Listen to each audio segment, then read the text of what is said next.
have already uploaded a chaap recipe on my channel and it is a very popular video. In that video, I show you guys how to make soya chaap just like the store-bought ones by using maida and vital wheat gluten. In this video, I'm going to show you guys how to make the same kind of chaap that you get outside or you buy ready-made, but I'm going to use rava or Sooji to make this chaap. It is a very easy recipe and you will be able to make chaap just like the store-bought ones. It's stringy, juicy, soft in the mouth, and you will never need to buy chaap again. But before I begin making this recipe, if you haven't already, then subscribe to my channel and hit on the bell icon so that you are notified every time I upload a new video. And you will find this recipe along with all my other detailed recipes on my website and also in the description box.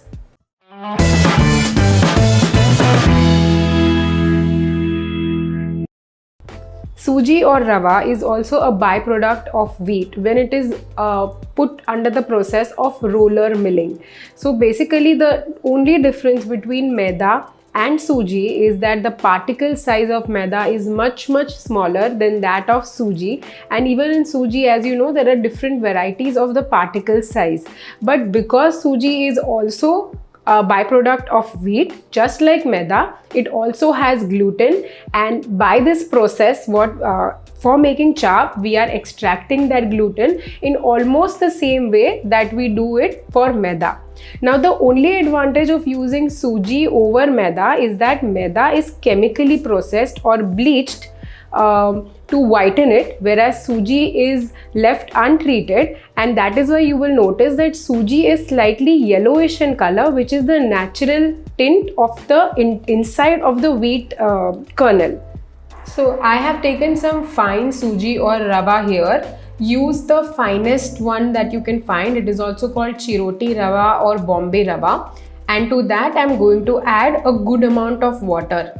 Now initially you will feel like the dough is not binding, it has become a little bit too watery, the rava granules will be separate and the water will be separating, but we are going to use a technique called autolysis. Now by autolysis, this crumbly texture of the rava that you can see here is going to transform completely and it's going to look just like a maida dough. The only thing that you have to do is wait patiently and let time do its magic. So I am first going to let this rest well covered at room temperature for 6 hours, and then I'm going to keep it in the fridge for another 12 to 13 hours, or you can also keep it overnight. Now while keeping it in the fridge, I had cling filmed it so that this rava doesn't dry out. Now you will see, just wet your hands because this dough might be a little sticky, and by wetting your hands it will not stick as much, and you can see how stretchy and stringy this dough has become. Even use some water to wet your work surface and then remove this dough onto it and begin kneading. By kneading, we will be developing the gluten further. But we just need to knead it for another 5 to 7 minutes, not more, because time has done its job and the gluten has developed really well in this dough till now. Wet your wet your hands if this starts sticking to your hands while you are kneading, and then after kneading it for some time, you will see that it has become very loose and floppy. And this is the right consistency. This is the consistency that we want for this dough to have. And now I'm just going to transfer this bowl into a sink and slowly wash away all the starch. So the gluten or the protein part of the dough has become stretchy, stringy, and it has become, joined into one mass. But the starch part, we can wash it out. So all the whitish liquid that you are seeing is the starch, and this remaining liquid, portion is the gluten or the protein part of the dough. This is what we want to make the chaap. Just keep washing the dough till the water runs clear and you just have the gluten part. Now from the amount of rava that we took, we got about 200 grams, 195 grams of gluten. To that I am adding some salt, maida and soya atta. and then using about 3 to 4 tablespoons of water. Just look at the consistency in the video and judge for yourself how much water will be required. Make a smooth dough. Now this kneading at this stage is going to take a little bit of effort because the soya flour doesn't mix easily into the gluten, but just use this rubbing action that I am doing on the on the work surface, and just keep mixing it till the time you can feel that the dough is becoming more and more homogeneous and everything is coming together. It will take about 10-12 minutes. Now you can see that the dough has come together and it's become one homogeneous mass. This is the right consistency for us to make the chaap. You can see how smooth the surface is. Now I'm just going to rest this once again. Just cover it with some water so that it doesn't dry out, and rest it for another 15-20 minutes so it is easy for us to stretch the chaap. Now I have about 280 grams of this ready chaap mix, and I'm going to divide it equally and then just begin rolling the chaap.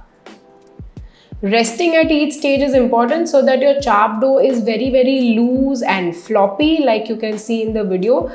If it is very tight, then your chaap will also be very tight, and it will not be stringy and juicy. And clearly see how I'm just pulling and stretching and forming thin layers of the chaap, and this is what is going to give us those open layers while we cook the chaap. So keep pulling, stretching, and then at the last layer just use your thumb pressure and stick the chaap. Likewise, I have rolled all the chaap on ice cream candy sticks. Just have a look here again how I'm doing it, and you can see how I'm just pulling, stretching, and then sticking the gluten onto itself. Just stick here. Yeah, and it holds its shape really well. Now to cook these chaap, just get some water to a rolling boil and put all of them in it. You can also add some salt to this water, and then cook these on medium-low flame with a light simmer, that like you can see on the video, and within 15 to 20 minutes they will start floating on top, and that's it. Your chaap is done. Now I prefer to freeze these chaap. You can see the one on the right is the fresh chaap, and these two I had frozen from my previous trials and experiments, and I feel that the texture of the chaap is much better after freezing and defrosting, and they become even more juicy, they become even more plump. You can see here the texture. Just look at the layers and the stringiness of this chaap. Isn't it just like the store-bought ones? I'm going to show you even more. Just look at how it's pulling and tearing. It's exactly like the store-bought ones, but I would highly recommend you guys that you freeze this chaap at least overnight and then defrost it in some room temperature water and then use it. Now you can also store these cooked chaps in some boiling water, the water that we use to boil these chaap. Just store these in water for 2 to 3 days in the refrigerator. Don't keep them dry or in a container, otherwise they will become dry on top. Just keep them immersed or soaked in water all the time.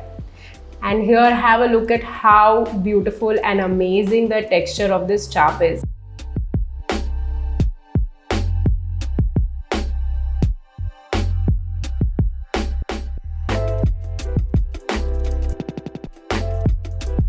So our soya chaap made from Sooji is ready. This recipe will make soya chaap that is just like the store-bought ones.